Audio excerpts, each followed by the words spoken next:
Today's fold is about country music. I've been fascinated by its rise, both internationally but particularly locally, for some time. On some level it's counterintuitive. This music, which is a regional American music, for a long time felt imprisoned by its stylistic and formal boundaries. Country artists struggle to play in parts of the US, let alone tour the world.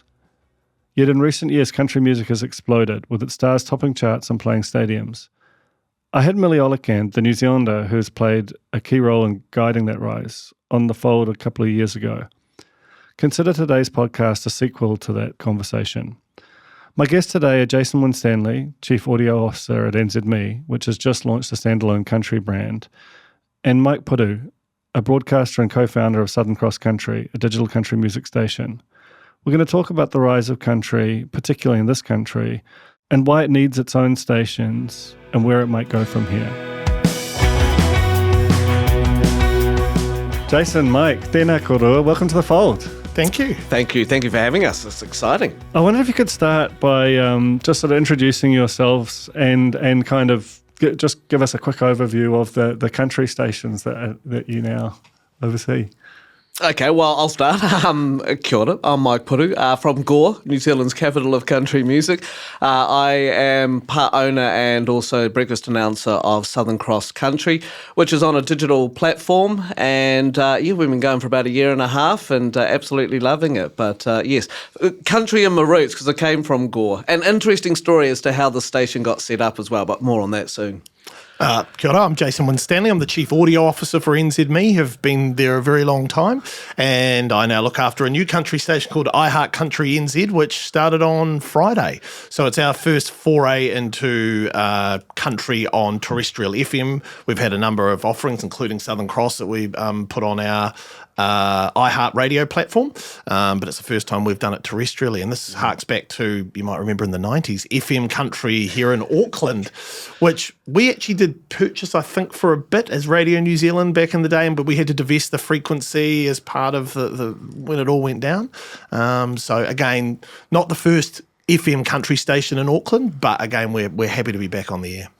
Yeah, no, it's a fascinating time to see, what looked like what you'd think when that closed that was it, and it's come roaring back, which is part of what we'll get into. Mike, seeing as you did get a head start on iHeart Country, do you want to tell us about your connection to it? Maybe give us that story you just foreshadowed then. Well, Dan Bernstone, who's a fellow radio friend of ours, he is a country singer, bizarrely. And years ago, when I was about 14, I was attending the Gore Gold Guitar Awards, huge festival in Gore every year, pumping about $2 million into the economy. But that day, he won the junior and intermediate finals, and I can remember looking at him going, "Oh wow, this guy's he's really good." And it sort of gave me a buzz to get on stage myself. Fast forward 10 years and I ended up working in Tauranga, and Dan was working at a radio station in Tauranga, and I said, "I know you from somewhere," and it turns out that yes, it was the Gold Guitars that we sort of had crossed paths, but we both all these times in radio have had a love for country, and no one was really catering to it, and Dan and I just sort of one day over a couple of beers, because you know what media's like, it's fickle and you're in and out of work a lot, we thought, let's start our own country radio station. He loves country. He's a radio head as well. We got together and basically draw it on a serviette at a pub, really, as to how it was going to work. And we've been very lucky because we've had some incredible support and got it on a digital platform, built a little app, had incredible support from iHeart, which was great to get it on. We're also on Rover as well, which is great. But we've just been tinkering away, growing our audience and seeing the exciting growth of country music, which has been phenomenal.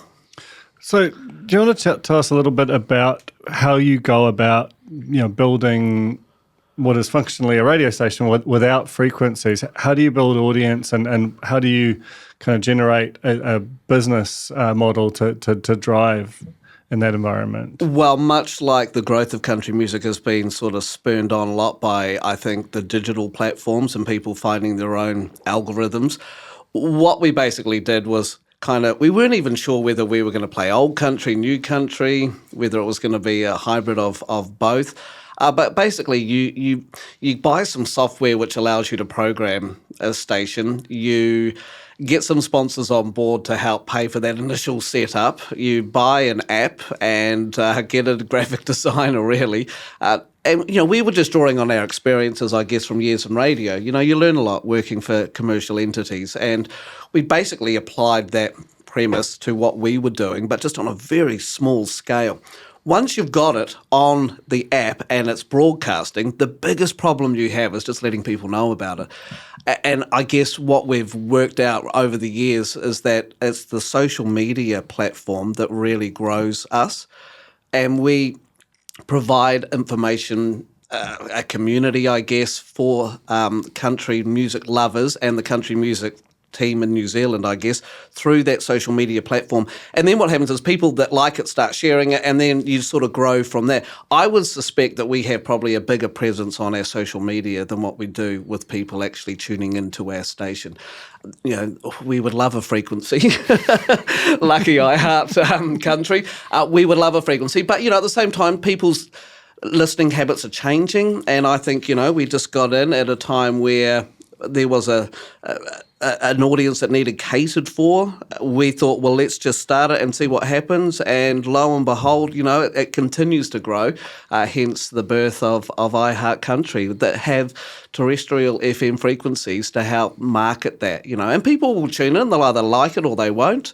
With us, I guess they find us and then they do the same thing. But, it's been tough, in all honesty. But we do it because we love it. And we knew that there was a whole lot of country talent in New Zealand that weren't getting any airplay, I guess you call it. And, we sort of gave them a bit of a leg up on that. And hopefully it continues to grow.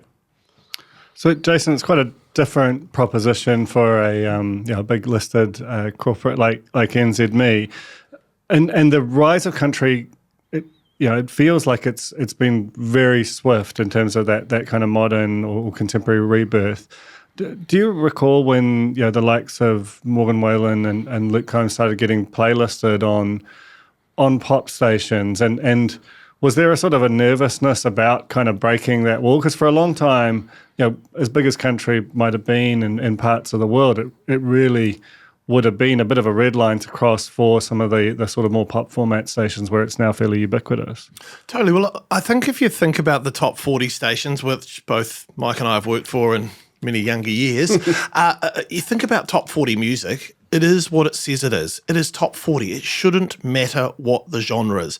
I mean, I think back to my early days when I worked at ZM, we played the new song for the Beatles. I'm not that old, but that was, what was it called? It was about 1996 when they... Real Love? Real Love, I think it was. We played the Bee Gees' new song.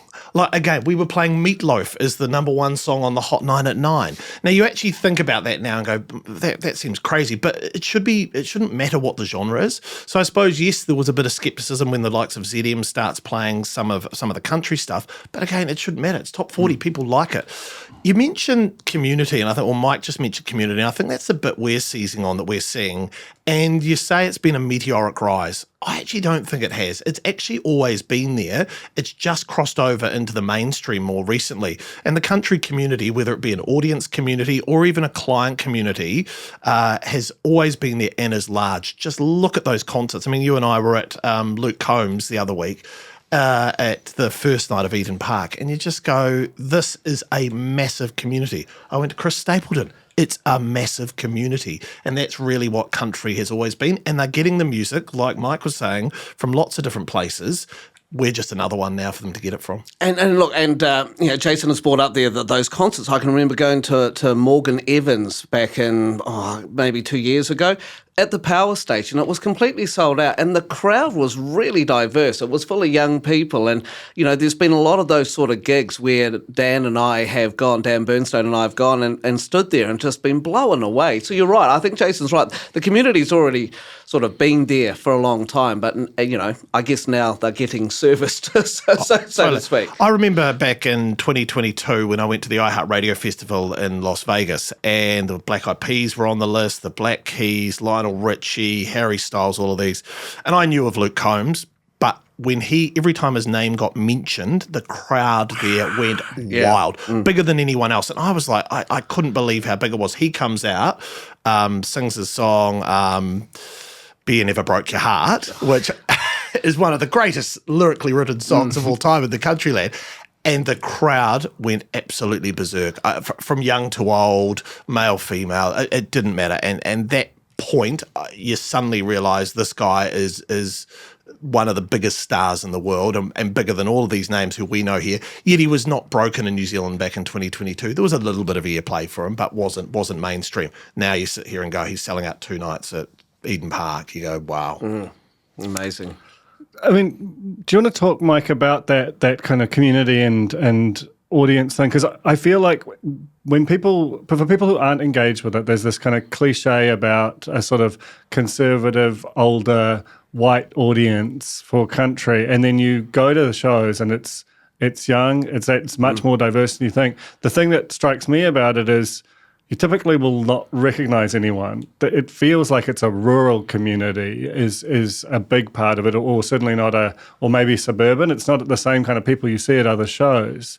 What do you think, it is about country that draws that crowd, and am I right in kind of diagnosing these kind of misconceptions from people who aren't necessarily as engaged with it? Well, I mean, there's definitely been a misconception, but I think we've moved on along, from the banjos and the tweed hats and that sort of, hick style country that people used to think that it was. Because back in the days of Gore, they've got this massive statue in Gore, the Hands of Fame statue. Now it draws heaps of people there, and all sorts of famous country artists from around the world have got their hands in concrete there.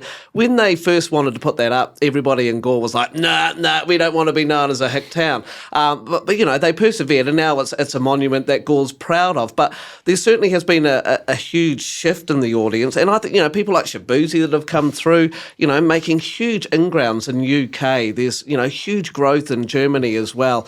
I think what has happened as well is that country people have all of a sudden, they have realised that community of, sort of straw hats and banjos doesn't exist anymore, but it's more about sort of the connection to storytelling, and country music, I guess, is sort of like what they call working man's music. That's what it was sort of coined as a few decades ago, and it's right. So the audience now are not sort of, heading along to go and see the traditional country. They're just going along to hear stories and feel emotion, and that has been sort of spread out through genres. And I think country's genreless in a funny sort of way, because radio stations do this, Jason will agree, we find an audience and then you go, okay, this is the type of music that we're going to play to them. This is, easy listening, or this is pop, or as you said earlier, this is going to be rock. Country has that ability, I think, through its storytelling of working class people that love to hear these stories, has the ability to be able to be any genre. You've got Beyonce doing country albums. You've got Post Malone. I mean, Jelly Roll as well. All these tattooed people that you would never think would be on a country playlist, all of a sudden selling out arenas across multiple formats, whether it's easy listening, rock, whatever. And they're just, growing that community, which I think has always been kind of just a community of people that want to enjoy music, and I guess that's what we do for a job. And I remember, Duncan, you hitting me up 3 years ago, and you said to me, "We've got to get a country station. Give me a frequency, I'll run it for you." And I was like, "What do you mean?" You said, "I've got these Spotify playlists." And I think you even shared it with me, the Spotify playlist at the time, and said to me, "Give me a frequency. Come on, find a frequency. Let's do it. This will be huge. Audiences want it."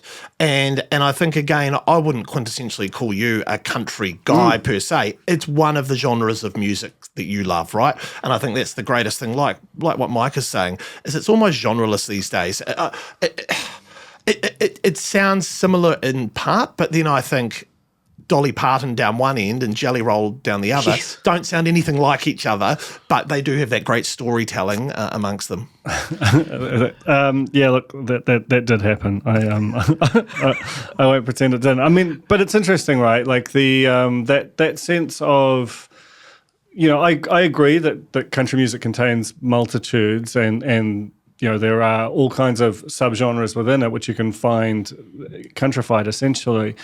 But at the same time, that there's something about it that says this requires its own station in the same way that hip hop and R&B did, 30 odd years ago. Well, what do you think? Because it does have some representation on pop stations, but it felt like a hole for it in a way that it didn't necessarily for other genres which have had time in the kind of chart sun. Jason, do you think that this is a secular emergence or this is just a cyclical moment? And why did it require a station rather than just kind of turning up its presence within Top 40 according to its popularity? So look, I think what we've seen globally is country music streaming, for instance, where we were able to get figures on the rise and rise. I think it was about 70% up streams in Australia last year, over the last 2 years on Spotify, about 110% over 5 years on Spotify in the US. So what we could see is there is an audience there that wanted more than what we were going to be delivering on some of our other stations.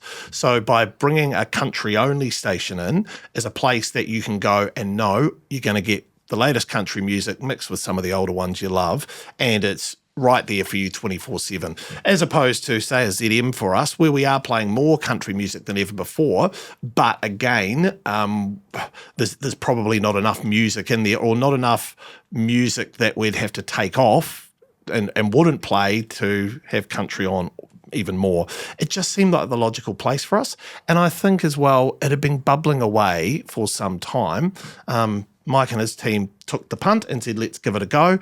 We've been closely watching them, closely watching what's going on with audiences, and the amount of music around it just felt like the right time for us to do it. So one thing, you made reference to the Spotify data there. When you make a decision like this, how much is it informed by data versus gut? And I'm particularly interested in the spread of you've got 7 frequencies. Auckland, Christchurch, fairly normal, but the rest of them, Northland, Gisborne, Wanaka, like they're much more kind of, and I think there's 4 in the South Island and 3 in the North. This is not a classic rollout of a new brand. What drove that? In terms of like informing the placement. So look, first of all, I think you work in media. I think all media is part art, part science. There's a bit of it that we're able to do off numbers, but there's also, as we know, no guarantees that whatever we do is going to work. Some of it is gut feeling, and that comes with songs you put on the radio, that comes with hosts, that comes with everything you do. You can only research it so much, and some things work and some don't. So we had seen strong numbers to know that there is a big enough audience. We'd seen those concerts we're talking about, and knowing that's real cash that people are pulling out of their pocket and heading along. We then needed to make a gut feel on whether we could make this into a sustainable business for us, and we do think we can with where we're heading with it by building a big enough audience, or ultimately a big enough client base, which is actually what we need to actually make it profitable. So the numbers bit does stack up. The gut feel, there's a bit of that in there to make sure that we think we're onto a winning piece here. With the frequencies, I'd love it everywhere. As like Mike said, if frequencies were just handed out, I'd love to have it everywhere. Where we've been able to put it in is that was where Gold FM was for us previously, and it just happened that was its footprint. In a lot of places, there's no more FM frequencies available, so we're not able to put it in. Will we look at putting it places if frequencies become available further down the track? Absolutely. And obviously with radio survey, we will get a steer on it by the end of the year. So we'll be able to see how well it's rating on a survey basis in Auckland from a terrestrial point of view. We're already getting good iHeart numbers, as Mike mentioned before. They're able to see their numbers on a daily basis, and it's already starting to build for us.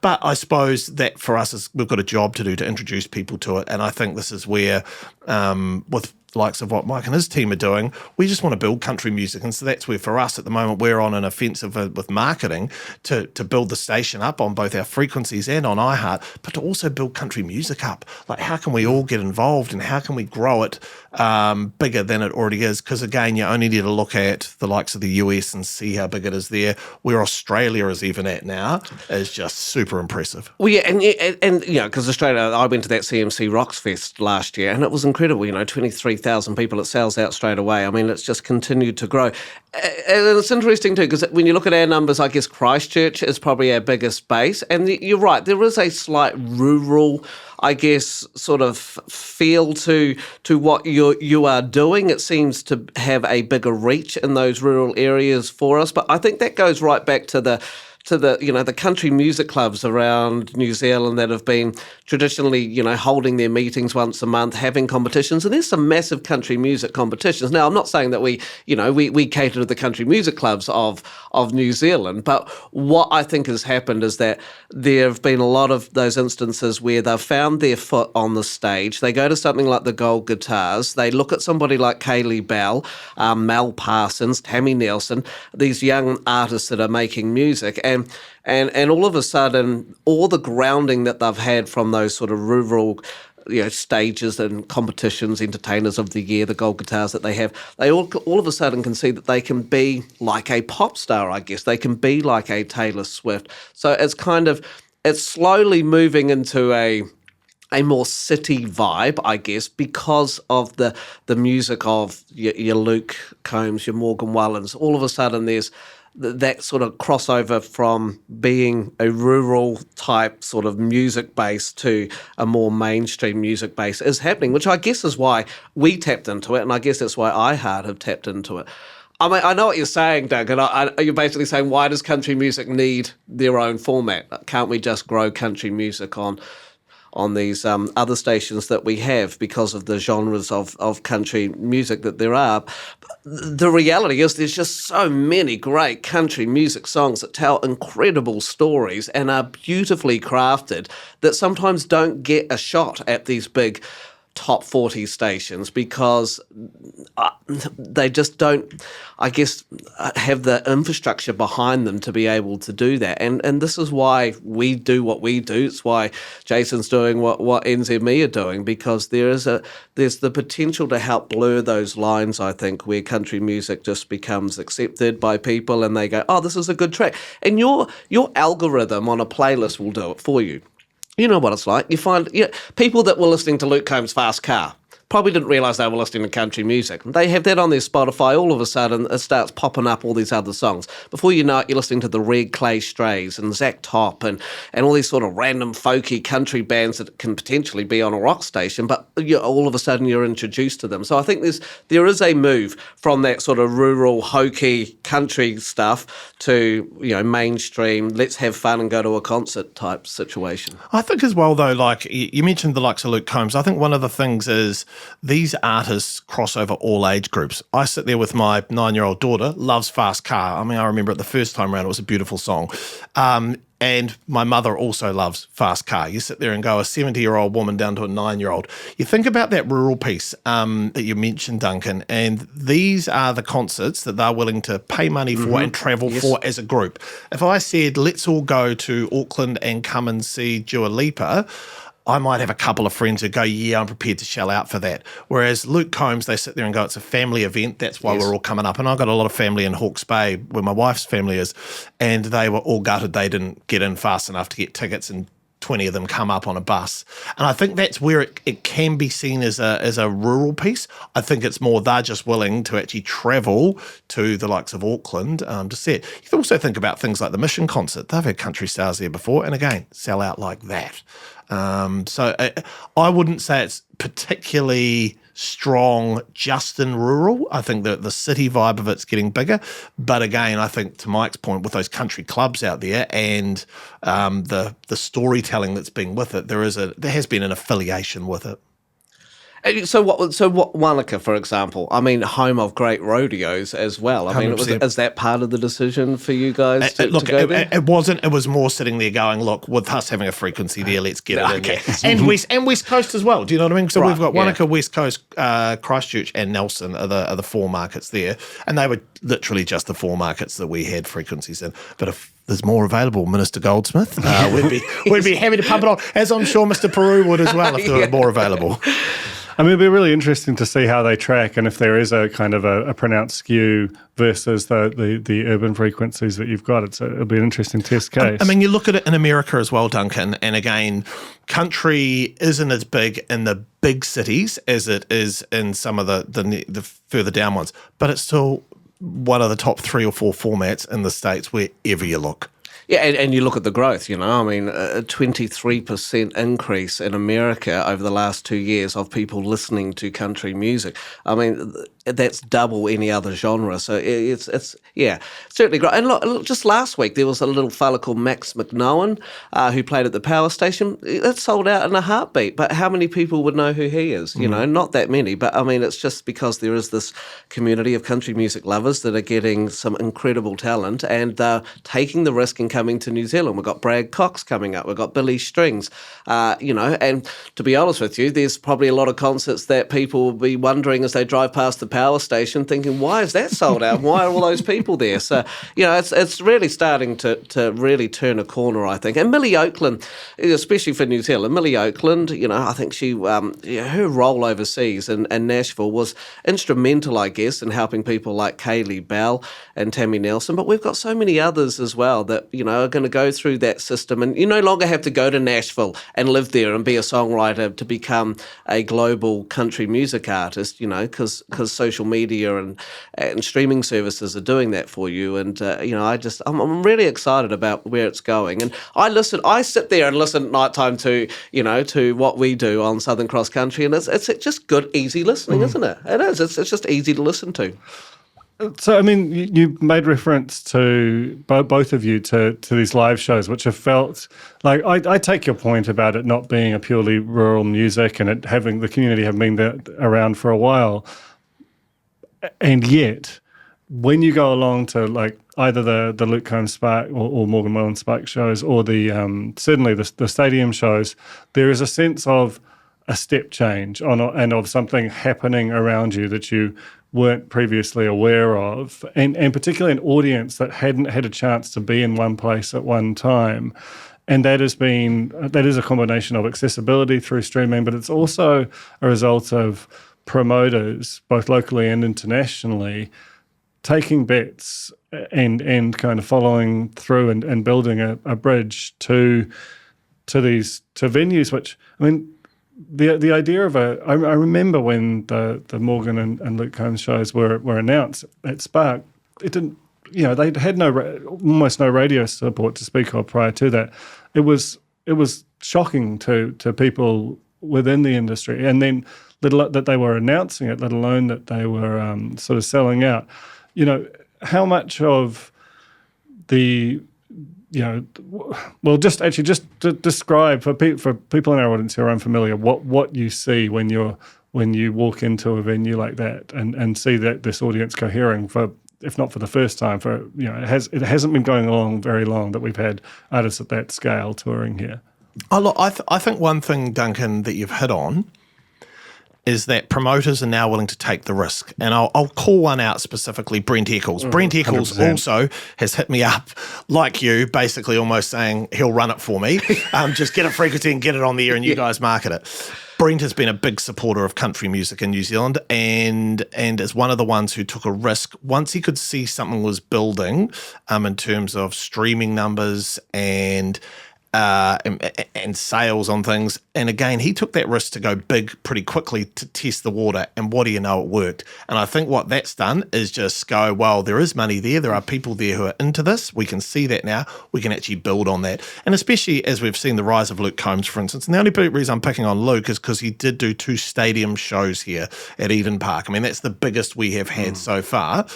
he's doing that right around the world now, as we know. He's doing it in Australia, he's doing it in the States, and we have seen that phenomenon. But again, all it took is someone to take that risk, and that was Brent to start with some of this, back it, and what do you know? The audiences are coming to it. I think they've always been there. It's just that they've been hidden away. I'm not saying it's been an embarrassment to say you like country, because I don't think it has, but there just hasn't been those big performers who are willing to take the risk, or the promoters willing to take the risk to come to New Zealand to actually show everyone. I mean, it is a whole infrastructure, right? Because I remember, 100%. like 20 years ago, there'd be big country albums that were sort of well-reviewed that didn't even get released locally. And if they weren't released, then you couldn't access them, essentially. Like there was just a fundamental barrier to entry that was really, really hard to surmount, and has been kind of eroded and then exploded by digital. Well, I can remember going and seeing Kenny Rogers at Spark Arena, and I was, that for me, I mean, that was one of those moments where you've got an icon. But when I walk into a gig now, whether it's Chris Stapleton, whether it's like that first time Morgan Wallen came here, he had Ernest and all these other cool cats around him that were just sort of starting off, and they're huge now. So the ability to see them live in New Zealand is incredible.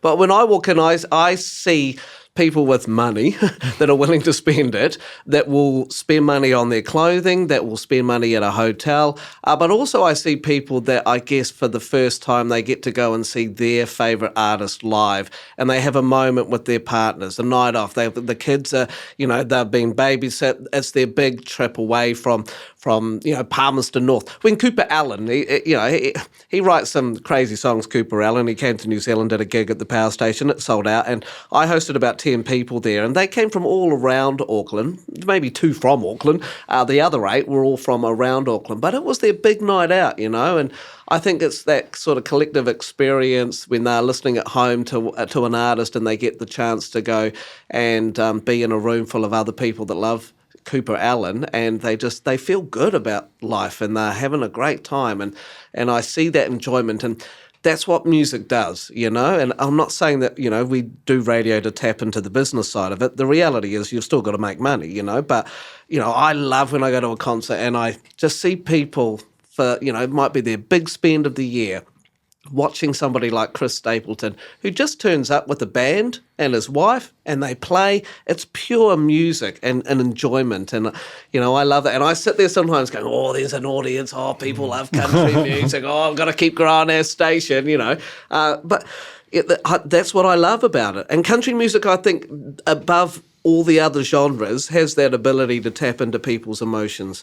And I think, that family collective experience, or the husband and wife team, or the partners, they hear the stories of their own life through country music, and that's what they can identify with. And now they're getting the chance to go and see them live, which is great. Oh, and they're great musicians. I sit there and think of that Chris Stapleton gig we were at a few weeks ago, and the staging was beautiful. It was like an intimate stage. Like I'd never seen anything look like that at Spark Arena before. He stood there facing his wife the whole night. That's what they do, and they sung to each other, basically. That's right, and it was pure music, wasn't it? There was no big screens or mascots coming out or anything. It was just music. And a great band that is part of it, and it's all played live, I'm sure, and just done absolutely beautifully well. And again, you walk away from that, no one would have walked away from that going, oh, that was a bit average. Like, everyone would have walked away going, that's an experience, because that's what you're going to a concert for at the end of the day. You want an experience, and that's what it was. And it's just quite a differentiated product. That Stapleton show had this sense of, it's a big impersonal arena. It's not the greatest arena or the worst. It's just another one. But because of the way they stage it, it feels like you're at a theatre, and that's just, these are aesthetic choices that are connected to the music. It's a thoughtful thing in the way that they build it. Jason, let's talk. I just do want to talk about the business side for a bit with both of you. Radio feels a bit analogous to country in a way. It's this kind of, it's not the most fashionable medium in the world, but it has sort of stuck around and felt almost like it has stubbornly resisted the narratives that were people were seeking to impose on it.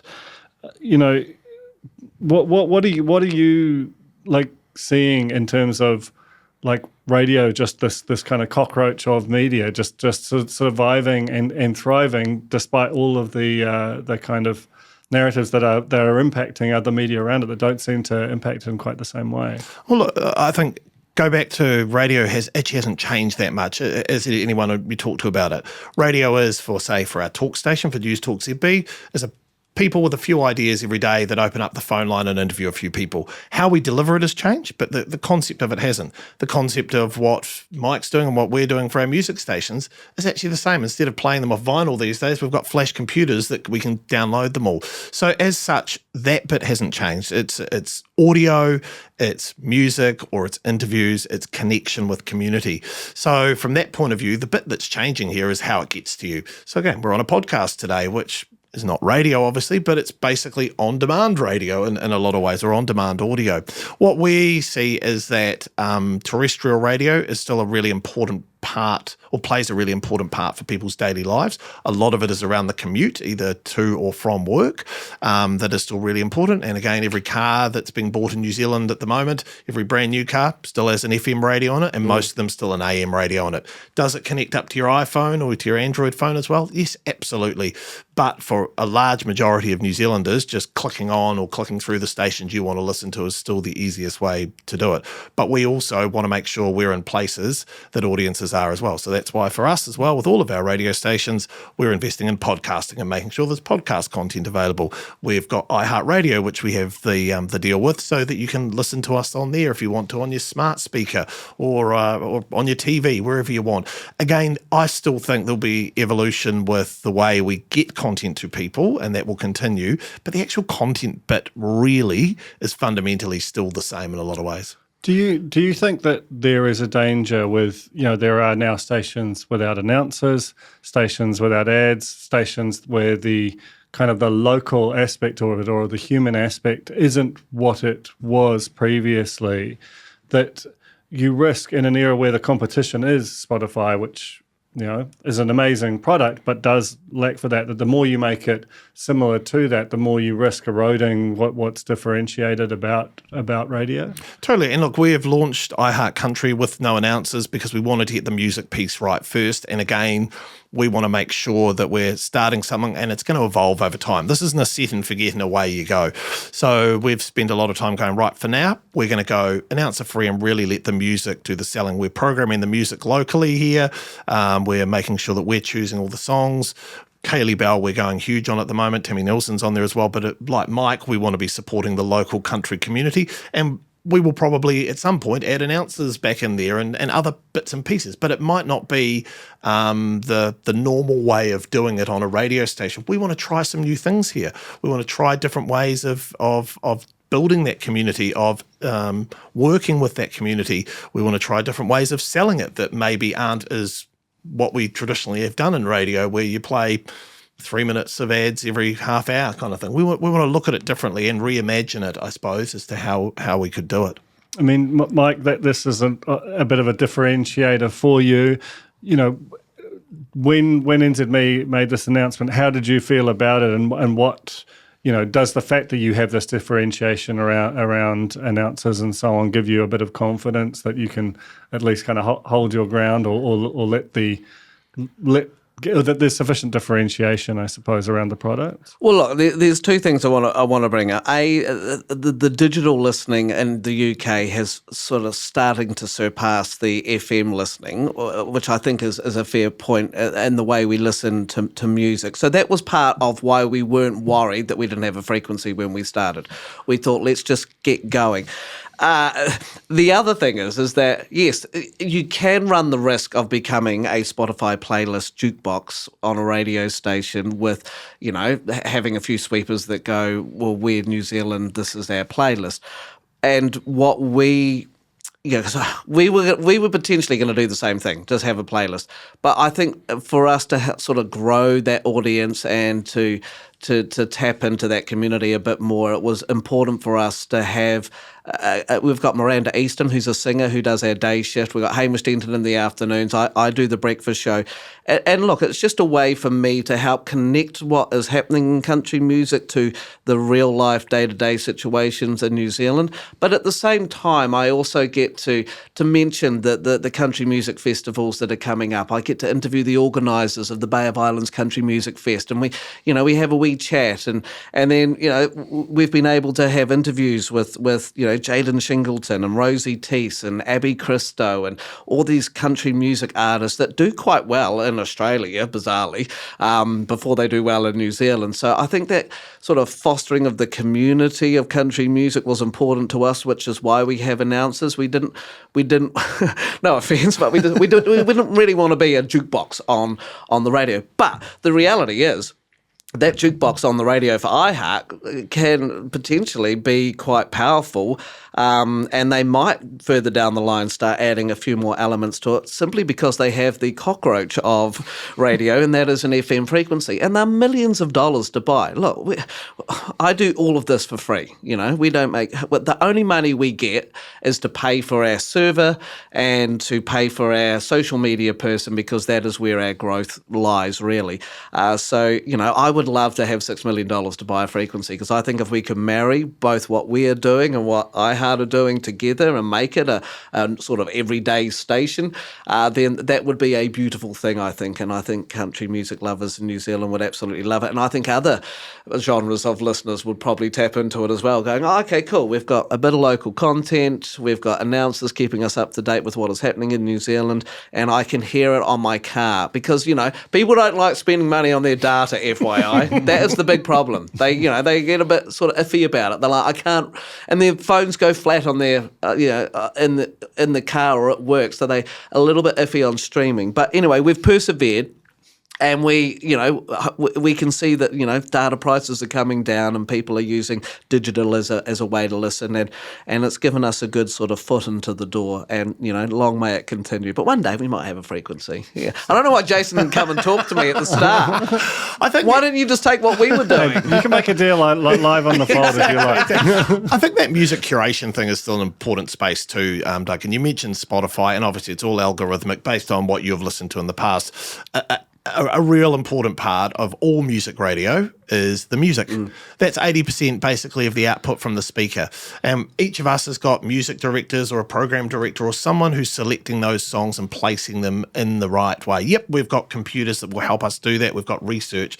But there's still someone who, with the computer, is going through and going, does this sound right? Is this the right feel? And we always think about it in programming like you think about a station, any station you listen to, you should be able to listen to 3 songs and basically then know what the kind of tone of that station is. So that curation for us is really important, as opposed to most people on the likes of Spotify don't actually bother creating playlists these days. They'll pick a song and get it to algorithmically and then just fast forward through.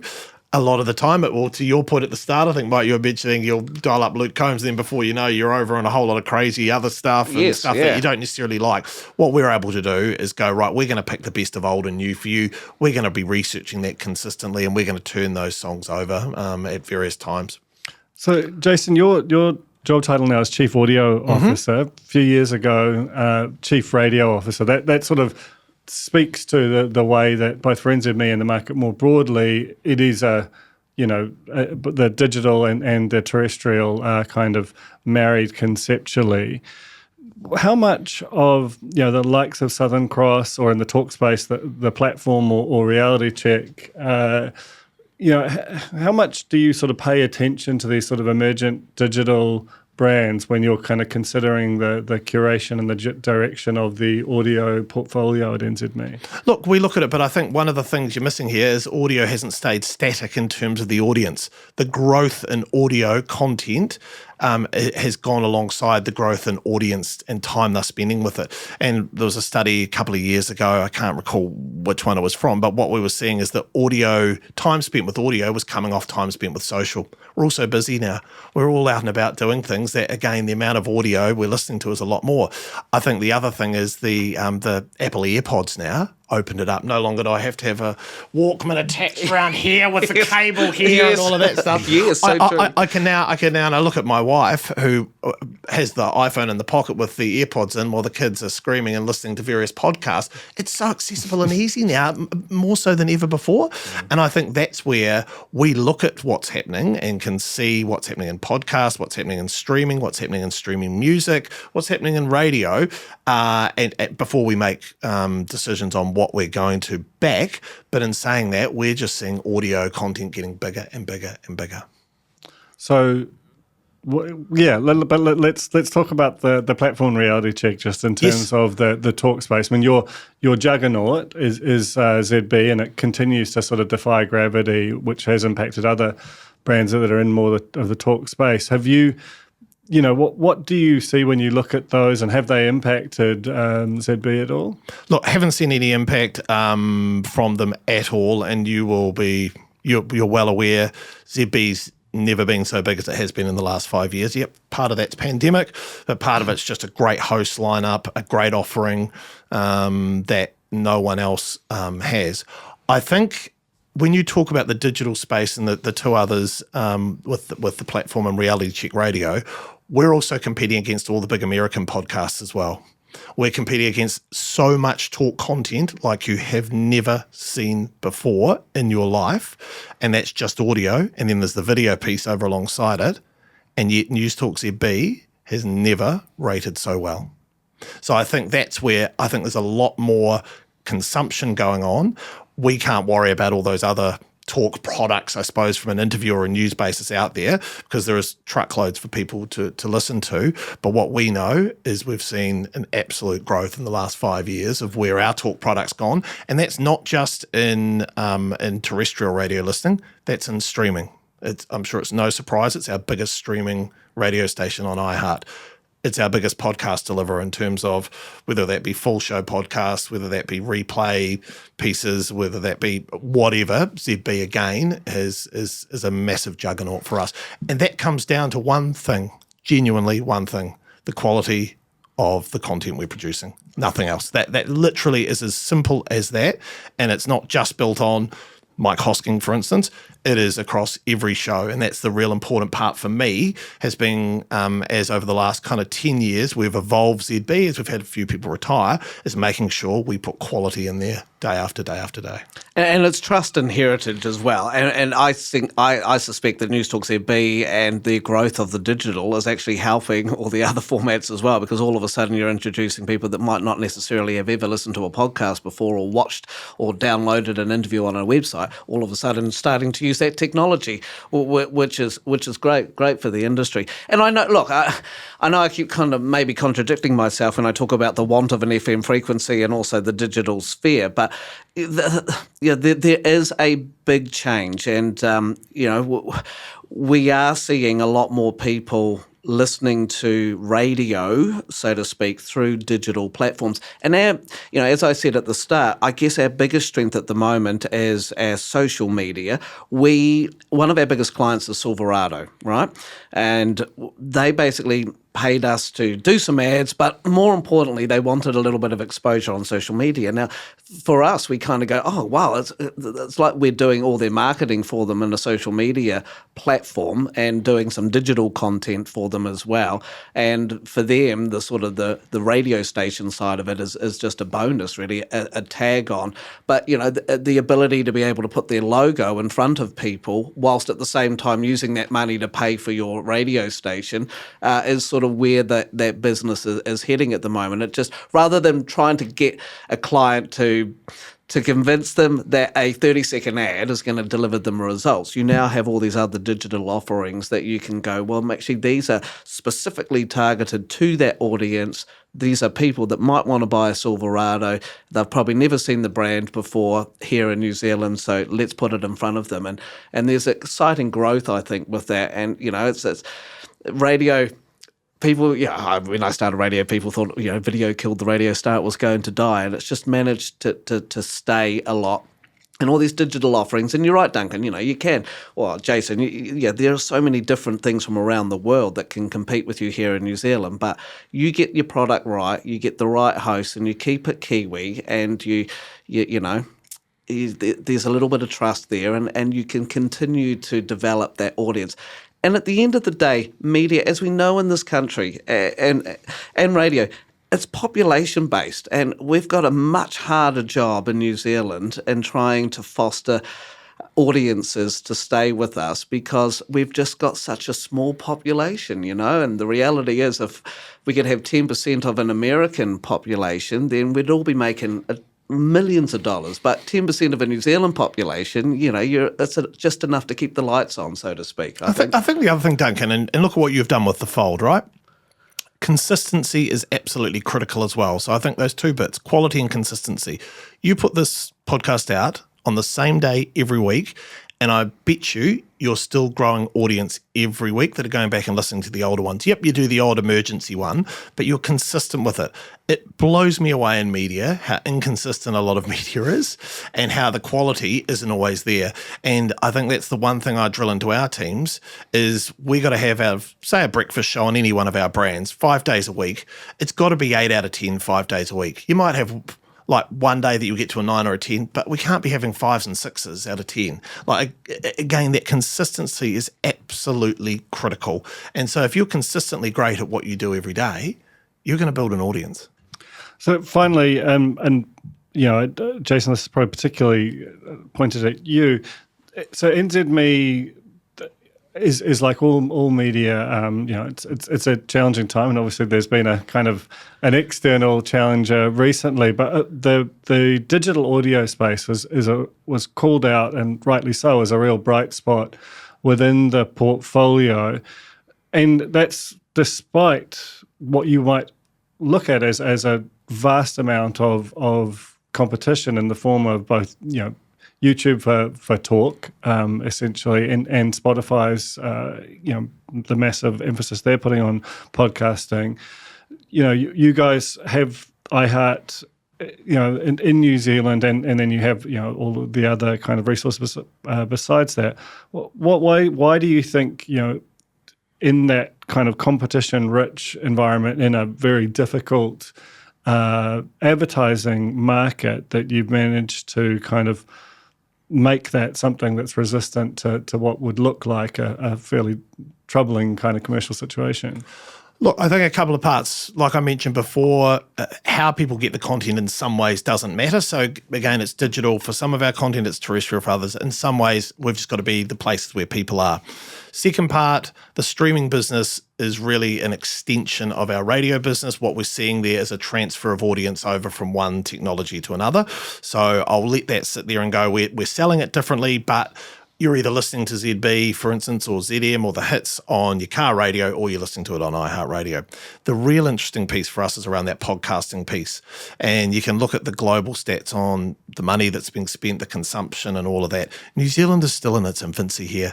You see that when you think about it or walk into clients and they'll tell you they've listened to a podcast, but we say, have you thought about booking an ad on one of ours? They're like, oh, no, I've never thought about that. And you go, okay, well, let us show you some numbers. So I suppose from a podcast business, we see it as three parts. We have our owned and operated, so that'll be stuff that we are paying for, like the Fold, for instance, if we own that, like we're paying to make it. We've then got our replay radio piece or our catch-up radio piece. And then the third bit is who we partner with. So we've announced a partnership late last year, or was it early this year, with the BBC, for instance. So how can we put our ads into their content? Now, the key bit for us is getting it to a scale level where it becomes an actual commercial offering that will kind of drive great revenue from some big clients. And we are starting to see some success there with the podcasting in terms of revenue we are generating out of it. We've got very ambitious goals as to how much we want to get into it and drive out of it. And it's just going to take time. And that's why the actual build of the total local podcast ecosystem, I suppose, is really important. We can't be just doing it ourselves. We don't want it to be this kind of niche NZME thing. We want it, and that's why we're happy to see it grow right around the place. Likes of the Fold, likes of other podcasts growing on other companies is actually really, really good. The more people listening to podcasts that are local, the more opportunity we've got to put clients in them. And like some of them we represent, we don't own in terms of here in New Zealand even, because we see that as a really important part. We've got a large commercial team. How can we do a deal with you to sell commercials into it to make a bit of money and also help you make some money? And also, the resources that commercial radio stations have, studios, the cameras ready to go, to help make that's all part of it as well. And you look at the New Zealand Radio Awards at the moment. I mean, now there's they're called the New Zealand Radio and Podcast Awards. So that sort of proves the change, I guess, in people's listening habits. It's exciting, and it is. look, I'm at MediaWorks now, and there's a board up there, and we can actually see how many people are streaming exactly what radio station at any one time. And it's quite good as a talent to walk in there and see those numbers, because you go, well, it surprises you how many people are listening via their devices. But at the same time, it's like, it's like watching the NASDAQ, you're like, oh, is it going up? Is it going down? And you can instantly see, the effects of what you're doing on air and whether it's having an impact on people listening. So, the whole measuring of digital audiences, the delivering to digital audiences is, yes, you're right, I think it is in its infancy. But that is why we started and went, okay, no FM frequency, we'll keep it on digital. And the hope is that one day, the cars that are arriving in New Zealand will actually have their sort of digital tuners built in. So you won't have to worry about, connecting your phone and streaming it like that. You can just, I think it's already available now, isn't it? A lot of it. I think the data bit, like you mentioned, Mike, is an interesting one. You'll know what your biggest podcast episode has been here on The Fold, right? You might want to share it, you might not. But you will also understand the reasons for that. And I think that's one of the great things about digital is you can see cause and effect straight away. Yeah. Like, again, I can put an iHeart alert out to say we've got Christopher Luxon on, or we've got this person on, or that person, and I can straight away see if it's had an impact, and we can then make content decisions further down the track to go, do you know what? We either don't alert that, or let's not have that person back because the numbers aren't moving. Luxon's just not a drawer anymore. I didn't want to draw that, but you know what I mean? I think that's the real interesting part, I think, about the digital piece, of that straight away you can see it. Yeah, that's exciting. So maybe you should tell us what the digital numbers are. Did it go up or did it go down? Hey, thanks both so much, and really exciting to kind of see where this goes, and really appreciate your candor with this whole country thing and your contributions to it. Look forward to seeing where it goes. Thank you. Winner at the day, country music. Exactly. Thanks, Duncan.